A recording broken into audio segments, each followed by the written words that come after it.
Hello दोस्तों, इससे पहले वाले वीडियो में हम लोगों ने देखा था श्वसन और उसके प्रकार। दो प्रकार के होते हैं, वायुवीय श्वसन और अवायुवीय श्वसन।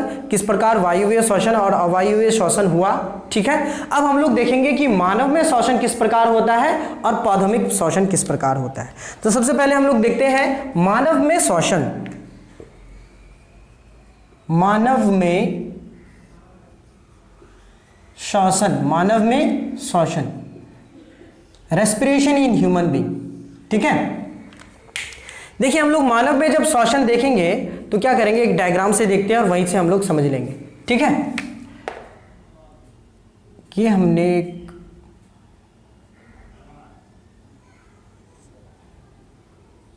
एक स्ट्रक्चर बनाया,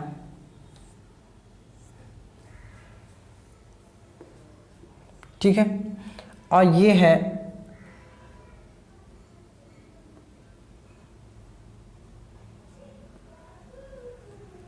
नासा द्वार, नाक, ठीक, ये है मुंह, ठीक है। तो ये जो है दो जगह डिवाइड होगा, ठीक है। ये हो गया इस तरह,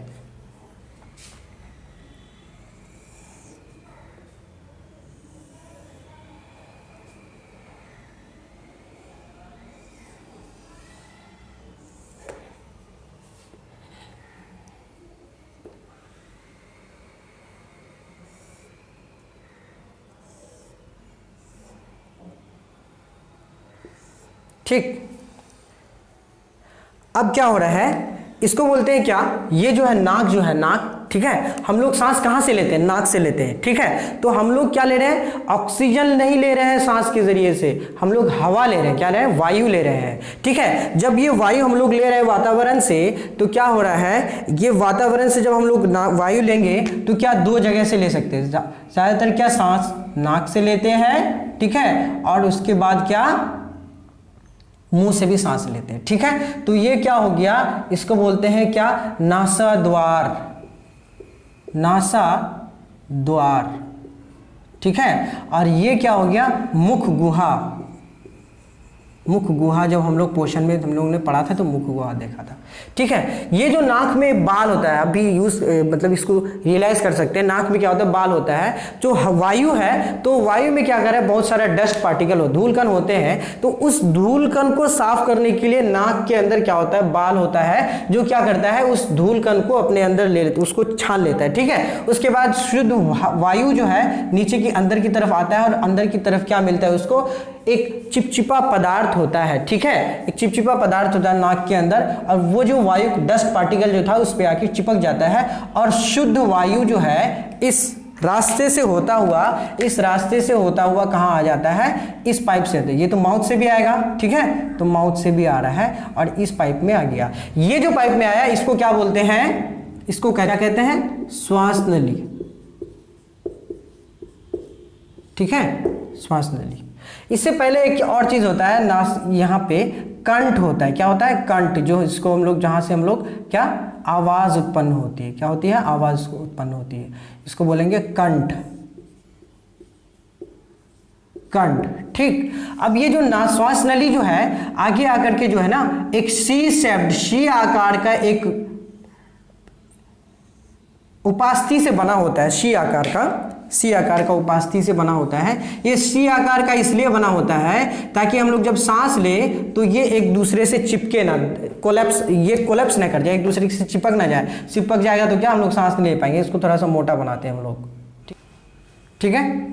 चलिए अब ये क्या हो रहा है, इसको बोले क्या, नासा द्वार, श्वास नली, क्या, श्वास नली। अब ये श्वास नली जो है, श्वास नली आगे जाकर के दो जगह डिवाइड हो जाएगा, श्वास नली आगे जाकर के दो जगह बट जाएगा, ठीक है, दो जगह बट जाएगा, ठीक। ये जो दो जगह बट गया है, अब इसको क्या बोलेंगे, इसको बोलेंगे अब श्वसनी,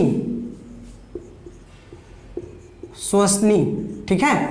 चलो अब ये क्या कर रहा है, ये जो दो जगह बटा है, तो अब ये लंग्स में एंट्री करेगा। कहां पे एंट्री करेगा, ये लंग्स के अंदर आ जाएगा, कहां पे आ जाएगा, लंग्स के अंदर, फेफड़ा। क्योंकि ना जो श्वास जो श्वसन है, मानव में श्वसन, ये उसका मेन पॉइंट ये क्या है, भाग क्या है, लंग्स ही है ना, फेफड़ा,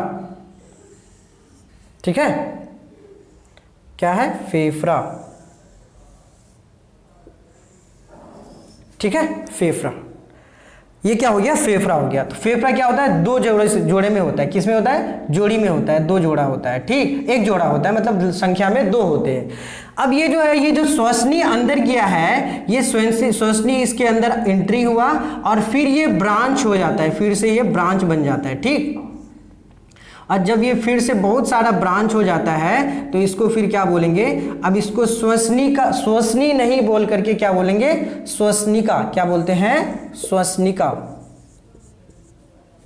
श्वसनिकाएं, क्योंकि बहुत सारे हैं तो क्या हो गया, श्वसनिकाएं होते हैं, ठीक है। तो बहुत ज़्यादा ब्रांच हो जाता है इस तरह से, और बहुत ज़्यादा ब्रांच होकर के जो है फाइनली वो क्या बनाता है, एक एंड पॉइंट बनाता है, बैलून की तरह स्ट्रक्चर, बंच ऑफ क्या, ग्रेप्स की तरह, ग्रेप्स के गुच्छे के, अंगूर के गुच्छे की तरह एक स्ट्रक्चर बनाता है, जिसको क्या बोलते हैं, कूपिकाएं, क्या बोलता है, कूपिकाएं, ठीक है। ये इस तरह से बनाता है, देखिए, और ये बहुत सारा होता है, कम से कम एक सेल, एक फेफड़े में क्या होता है, 1.2 मिलियन, 1.5 मिलियन कम से कम, दूसरे में दो मिला के कितना हो जाएगा आप सोचिए, ठीक है। यहीं पे क्या होता है, गैस का एक्सचेंज होता है, इसको हम बना रहे हैं, ठीक है। ये जो गुच्छे की तरह है, इसको क्या बोलते हैं, ये जो अंगूर के गुच्छे की तरह है, इसको बोलते हैं क्या, कूपिकाएं। क्या होता है ये, कूपिका, क्या है ये, कूपिका, कूपिका। और यही कूपिका में जो, यही कूपिका जो दोनों लंग्स जो है, इसी कूपिका से भरा हुआ रहता है, पूरा कूपिका इसमें एकदम भरा हुआ रहता है, ठीक है। और ये कूपिका जो है, यहीं पे गैस का एक्सचेंज होता है, ठीक है। जो ऑक्सीजन और कार्बन डाइऑक्साइड का जो आदान प्रदान है, इसी कूपिका में होता है, ठीक है, इसी कूपिका में होता है। अब देखिए एक और पार्ट है, यहां पे एक और पार्ट रहता है जिसको कहते हैं क्या, डायफ्राम, डायफ्राम, डायफ्राम, क्या है ये, डायफ्राम,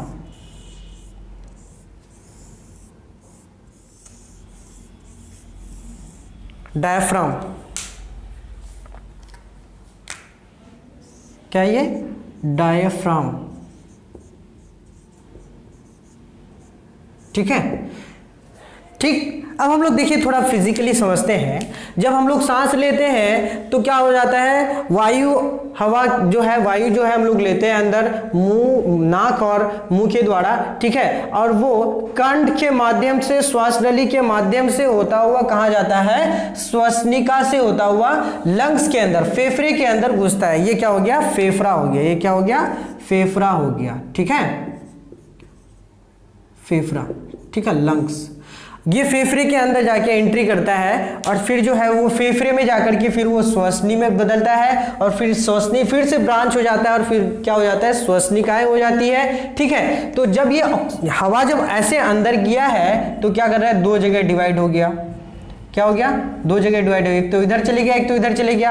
अब क्या हुआ कि जब यहाँ पे हवा अंदर गया तो हम लोग क्या किए, सांस लिए, सांस लिए तो क्या हो रहा है, चेस्ट ऊपर आ रहा है, ठीक है, चेस्ट ऊपर आ रहा है, इसके मतलब जो यहाँ पे एक पसली होता है, ठीक है, वो क्या हुआ, ऊपर आया, ऊपर आया क्या, ये डायफ्राम जो है ऊपर गया और एक बड़ा सा कैविटी बनाया, एक बड़ा सा होल बनाया, जिसके कारण क्या हो गया कि आसानी से गैस हम लोग अंदर ले लिए हैं, ठीक, अभी ले लिए हैं। और ये गैस कहाँ चले आ रहा है, यहाँ से इस श्वसनी से होता हुआ, श्वसनिका के द्वारा होता हुआ कूपिका के अंदर चले गया है, ठीक, कूपिका के अंदर चले गया। अब कूपिका में क्या होगा, पहले से वहां पे कार्बन डाइऑक्साइड आया हुआ है, ठीक, और यहाँ पे ऑक्सीजन जो है इधर से जा रहा है, तो ऑक्सीजन को ले लिया है और कार्बन डाइऑक्साइड को फिर वो लेके आया, ठीक है। फिर वो क्या किया, ऑक्सीजन को वहां पे दे दिया, ऑक्सीजन को तो कूपिका में दे दिया, फिर वहां पे पहले से तो कार्बन डाइऑक्साइड था, उस कार्बन डाइऑक्साइड को क्या किया, ये लेके इधर से फिर से दोबारा फिर से वो सांस के जरिए से आ जाता है। जब हम लोग सांस छोड़ते हैं तो सांस छोड़ते क्या, चेस्ट नीचे जाता है और डायफ्राम जो है ये क्या करता है, ये नीचे आता है और उसको स्टैटिक पोजीशन में आ जाता है। तो इस डायफ्राम का मेनली काम क्या है कि जब हम लोग सांस लेते हैं और छोड़ते हैं तो वो क्या करता है, एक तरह से रबड़ का काम करता है, ठीक है। और इस तरफ इस प्रकार जो है जो गैस का एक्सचेंज हो जाता है। तो मेनली कहां पे हुआ? कुपिका में हुआ। कहां पे हुआ? कुपिका में हुआ। अब एक चीज देखते हैं, ये जो कुपिका है, इस कुपिका को, एक कुपिका को हम लोग काट के देखते हैं किस प्रकार होता है। ठीक है, तो ये एक कुपिका हुआ। ठीक है, इस कुपिका को हम लोग क्रॉस सेक्शन काट रहे हैं, तो क्या हुआ? इस तरह से हम लोगों ने देखा ये। ठीक है, इस तरह से हम लोगों ने देखा। ठीक, अब देखिए क्या हुआ, क्योंकि यहां पे ऑक्सीजन जा रहा है। ठीक, तो ऑक्सीजन जा रहा है, तो ऑक्सीजन गया ऐसे, तो ऑक्सीजन यहां पे गया और वहां पे उधर जो है इसके वॉल में, इसके दीवार में क्या है? ब्लड वेसल्स जुड़ा हुआ है। क्या है? ब्लड वेसल्स, रक्त वाहिकाएं आया हुआ है। ठीक है, अब रक्त वाहिकाएं आया हुआ है तो क्या होगा? ये जो ऑक्सीजन जो जाएगा और कार्बन डाइऑक्साइड जो आएगा, तो उसको कौन ले जाएगा? उसको ले जाएगा कौन? रक्त ही, ब्लड ही, खून। तो क्या कर रहा है कि यहाँ पे रक्त आया हुआ है और इसको ऑक्सीजन लेके चले गया। ठीक है, तो ऑक्सीजन को ले जाने वाला कौन हुआ? ठीक है, ऑक्सीजन को ले जाने वाला कौन हुआ? ब्लड के अंदर, रक्त के अंदर एक पार्ट होता है जिसको क्या बोलते हैं? हीमोग्लोबिन। क्या बोलते हैं? हीमोग्लोबिन। और ये हीमोग्लोबिन क्या होता है? एक तरह का पिगमेंट है, वर्णक है। ये क्या कर रहा है? ऑक्सीजन को कैरी करता है। तो ऑक्सीजन को कौन लेके गया? हीमोग्लोबिन। और हीमोग्लोबिन ऑक्सीजन को ले जाता है, ऑक्सी हीमोग्लोबिन बना के उसको पूरे शरीर में लेके चले गया। लेकिन बात आती है कार्बन डाइऑक्साइड की, तो कार्बन डाइऑक्साइड को कौन लेके आएगा फिर वहां से? तो कार्बन डाइऑक्साइड को कोशिका से कौन लेके आएगा? उसको कोई ले आने वाला कोई नहीं है। क्यों? क्योंकि ऑक्सीजन जो है हीमोग्लोबिन के साथ बॉन्ड कर जाता है तो वो लेके चले जाता है, लेकिन कार्बन डाइऑक्साइड जो है ये बहुत ज्यादा ब्लड में सॉल्युबल है, वो बहुत ज्यादा विलीन होता है उसमें। तो इसलिए क्या करता है? वो आराम से जो है ब्लड के जरिए से जो है आराम से उसके साथ घुल करके आ जाता है कार्बन डाइऑक्साइड। ठीक है, कार्बन डाइऑक्साइड आ गया यहाँ पे। और जब कार्बन डाइऑक्साइड आ गया है तो उसको तो बाहर निकालना है, तो इधर से जा रहा है क्या? ऑक्सीजन। ठीक है, इधर से क्या जा रहा है? ऑक्सीजन जा रहा है। तो ऑक्सीजन क्या करेगा? ये ऑक्सीजन जो है ब्लड वेसल्स इसको लेके चले गया, हीमोग्लोबिन ब्लड ऑक्सीजन को लेके चले गया। और कार्बन डाइऑक्साइड जो है ये यहाँ पे आएगा। यहाँ पे तो कार्बन डाइऑक्साइड तो कोशिका से कुपिका तक आया है, किसके जरिए?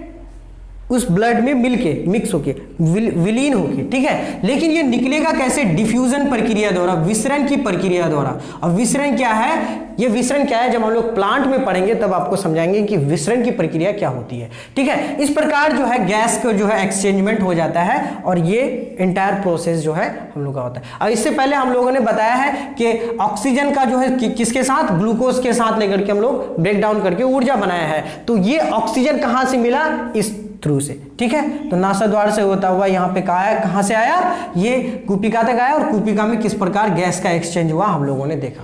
ठीक है, इसके बाद हम लोग देखते हैं कि किस प्रकार प्लांट में श्वसन होता है। किसमें होता है? प्लांट में किस प्रकार श्वसन होता है। देखिए,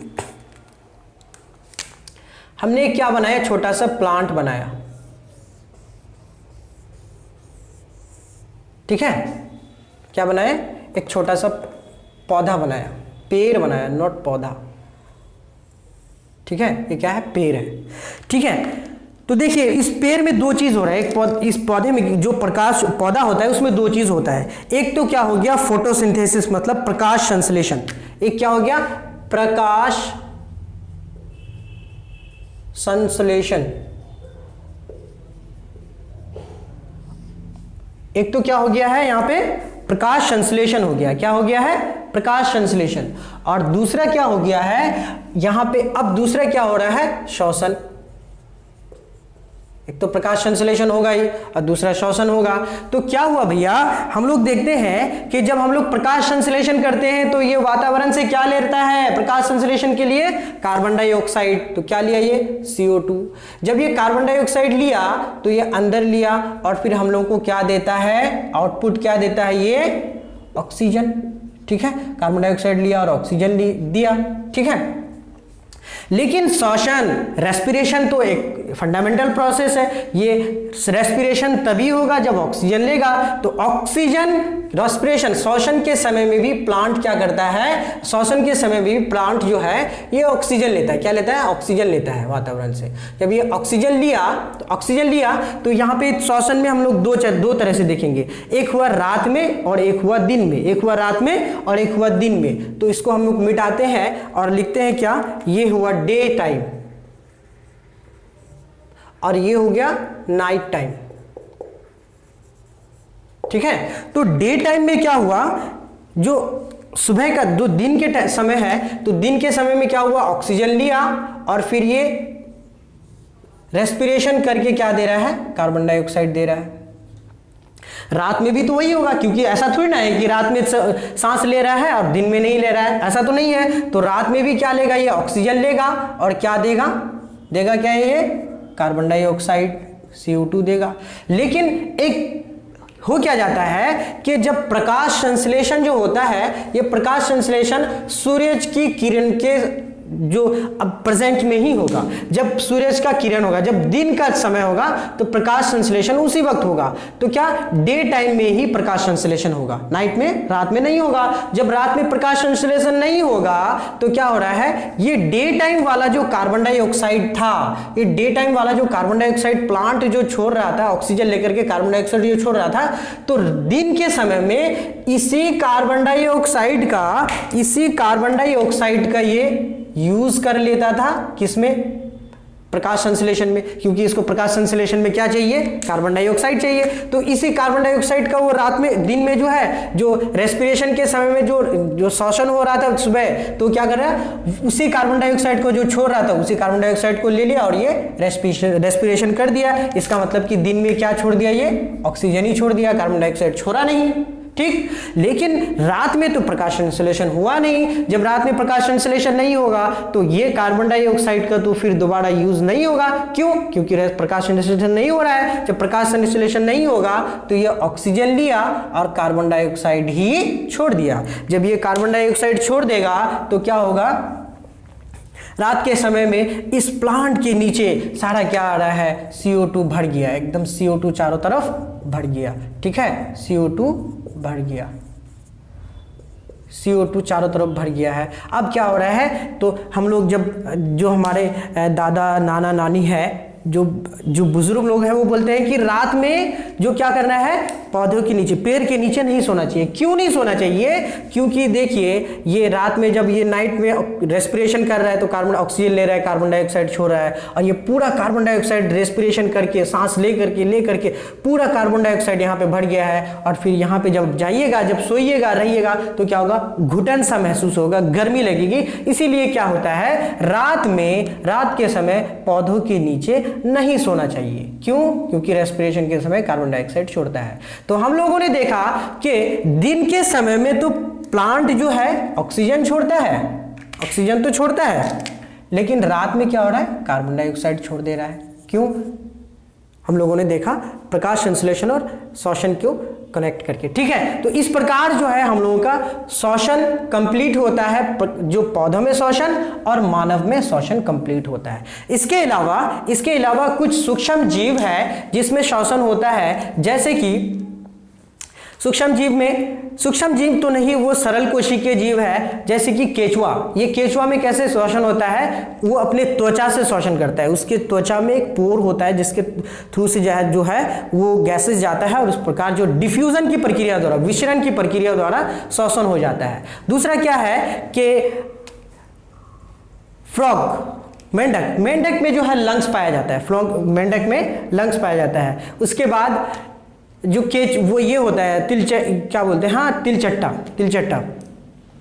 वो तिलचट्टा जो है वो क्या ट्रैकिया के द्वारा करता है, ट्रैकिया के द्वारा गैस का एक्सचेंज करता है। और साथ ही साथ जो पानी में रहने वाले जीव है, एक्वेटिक एनिमल्स हैं, जो पानी में रहने वाले जीव जैसे मछली हुआ, वो क्या करता है, गिल्स के थ्रू से ऑक्सीजन लेता है। तो गिल्स के थ्रू से ऑक्सीजन क्या, जो पानी में जो विलीन ऑक्सीजन है, विलीन ऑक्सीजन है उसी ऑक्सीजन को वो लेता है और वो गलफरे तक ले जाता है और फिर वहां से गैस का एक्सचेंज हो जाता है। इसीलिए क्योंकि पानी में बहुत कम अमाउंट में ऑक्सीजन है, इसलिए वो ज़्यादा ऑक्सीजन लेने के लिए बहुत तेजी से सांस लेता है। तो एनसीईआरटी में एक चीज़ है, एक क्वेश्चन दिया हुआ है कि एक्वेटिक एनिमल जो पानी में रहने वाले जीव हैं वो तेजी से सांस क्यों लेते हैं? तेजी से सांस इसलिए लेते हैं क्योंकि वायुमंडल के कंपैरिजन में जो पानी है, पानी में क्या हो रहा है, वायु वो जो पानी में जो है ऑक्सीजन का अमाउंट कम है, इसलिए वो ऑक्सीजन तेजी ज़्यादा लेने के लिए तेजी से रेस्पिरेशन करता है, श्वसन करता है। अब हम लोग यहाँ पे एक चीज़ देखें, ये जो प्रोसेस जो हो रहा है ना, ये जो जितना सारा प्रोसेस हो रहा है, ये गैस का ले रहा है, एक्सचेंज हो रहा है, तो ये प्लांट में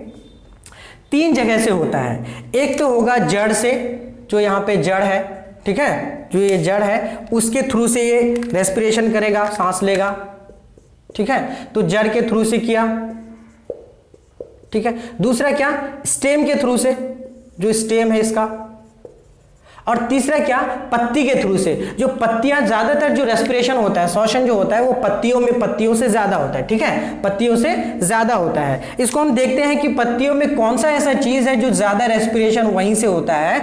तो देखिए, पत्तियों में एक भाग होता है जिसको बोलते हैं स्टोमाटा, रंध्र, क्या बोलते हैं, रंध्र। और वो रंध्र क्या है, एक तरह का छिद्र है, उस छिद्र से होता हुआ गैस का एक्सचेंजमेंट होता है। कैसे होता है देखिए, ये एक हो गया, हम लोगों ने ये बनाया, इसको बोलते हैं रंध्र कोशिका, रंध्र, ठीक है। और यहाँ पे गार्ड सेल होता है, उसका जो सहायक कोशिकाएं होती है, ठीक है, क्या होती है, सहायक कोशिकाएं होती है, सहायक कोशिकाएं होती है, ठीक। तो देखिए ये हुआ क्या, ये है, यही रंध्र है, ठीक है, मतलब ये द्वार कोशिका, ये क्या है, द्वार कोशिका, ये द्वार कोशिका, इसी द्वार, ये क्या, द्वार कोशिका हो गया, द्वार कोशिका, ठीक है। और ये सहायक कोशिका हो गया, क्या हो गया, सहायक कोशिका हो गया।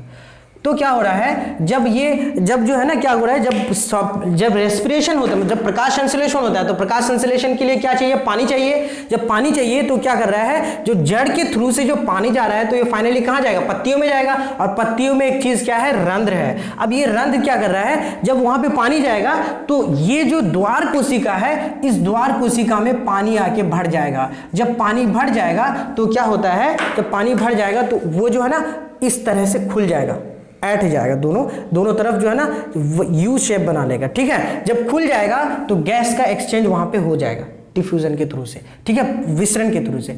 और दूसरा क्या है कि जब वहां पे पानी की कमी हो जाती है, जब पानी खत्म हो गया तो वो धीरे धीरे अपना जो उसका मेन जो साइड था, जैसे जिस प्रकार वो रहता है ऐसे रह गया, और इस प्रकार जो है इसका मुंह बंद हो गया और जो है गैस का एक्सचेंजमेंट हो गया, ठीक। अब एक चीज और बताते हैं यहाँ पे कि डिफ्यूजन क्या है। डिफ्यूजन क्या है कि मान लो एक सेल है, यहाँ पे ऑक्सीजन का मॉलिक्यूल 10 है और यहाँ पे ऑक्सीजन का मॉलिक्यूल यहाँ पे 10 हो गया और यहाँ पे हो गया 12, ठीक है। तो ज्यादा किधर हो गया ऑक्सीजन का मॉलिक्यूल, ऑक्सीजन का मॉलिक्यूल क्या हो गया, ज्यादा इधर हो गया। तो क्या किसी भी